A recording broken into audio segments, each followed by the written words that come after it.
the Pirelli P Zero PZ5 versus Kumho Ecsta Sport PS72.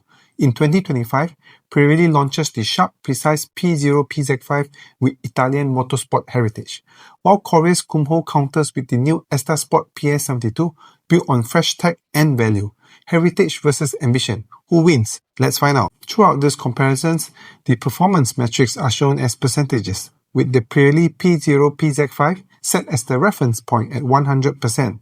These results are sourced from Auto Express Best Car Tires to Buy Now 2025. In wet braking, the Pirelli stops 3.9 meters shorter, giving it a 14% advantage. In wet handling, the Pirelli is again 0.9 seconds quicker, about a 1% each. The same thing goes in straight line aquaplaning, where Pirelli carries 1% more speed. Overall, Pirelli dominates in braking, handling, and aquaplaning. In dry braking, the Pirelli stops 1.46 meters shorter, 5% ahead. Dry handling is essentially a draw, with the Pirelli just 0.05 seconds quicker, about 1%.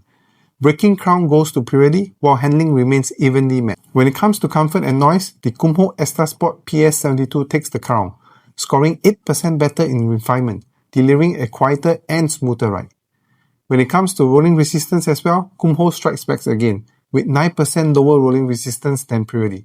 That means better fuel efficiency and efficiency for daily driving. When it comes to pricing, for the 225/40 R18 size, the Kumho is about 4% cheaper than Pirelli. In summary, the Pirelli P Zero PZ5 delivers what enthusiasts expect from a pure UHP tire: stronger wet and dry braking, sharper handling precision, and track-ready feel. On the other hand, the Kumho Ecsta Sport PS72 fights back smartly, quieter, more comfortable, with lower rolling resistance and a small price edge. Thanks for watching, and don't forget to subscribe.